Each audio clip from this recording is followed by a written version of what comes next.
దయచేసి నరకండి.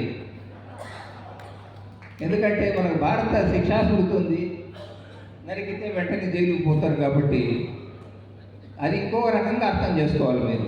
అంటే అదొక లిటరల్గా కాకుండా ఇది ఒక ఫిగరేటివ్. ఇది తేడా వస్తే దూరంగా పెట్టండి, తెగ నరకండి.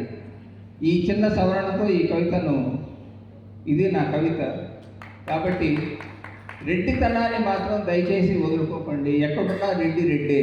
10 మందికి సహాయం చేసేవాడు రెడ్డి. ఈ కవితలో రాసినట్టు బువ్వ పెట్టేవాడు రెడ్డి. ఎవరిని ద్వేషించేవాడు రెడ్డి కాదు. నా దృష్టిలో ఎవరిని ద్వేషించేవాడు రెడ్డి కాదు, అందరినీ ఆదరించేవాడు రెడ్డి. కాబట్టి ఆ రెడ్డితనాన్ని వదులుకోకండి. ఎక్కడున్నా రెడ్డి రెడ్డి అనిపించుకోండి. దయచేసి రాజకీయాలే. ఎంతోమంది వక్తలు చెప్పినట్లు రాజకీయాలు పక్కన పెట్టి, వర్గాలు పక్కన పెట్టి ప్రజా సంక్షేమం కోసం అందరూ కలిసి పనిచేస్తే ఇటువంటి సేవా సమితులు భవిష్యత్తులో కూడా ఇంకా ఎన్నో సేవలు చేసే అవకాశం ఉంటుంది. సొంత లాభం కొంత మానకు, పొరుగు వారికి సాయపడవచ్చు. గొప్ప దేశపుడు గురిజాడ అప్పారావు గారు చెప్పినట్లు సొంత లాభం కొంత మానుకోండి, విరాళాలు బాగా ఇవ్వండి.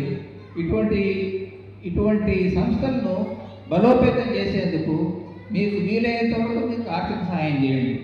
మీరు సొంతంగా పాల్గొనలేకపోవచ్చు, కనీసం వీరికి ఆర్థిక సహాయం చేస్తే మీరు ఇంకా ఎన్నో సేవా కార్యక్రమాలు చేసే అవకాశం మీకు దక్కుతుంది. దయచేసి ఇది నా విజ్ఞప్తిగా మీరు గుర్తుపెట్టుకోండి.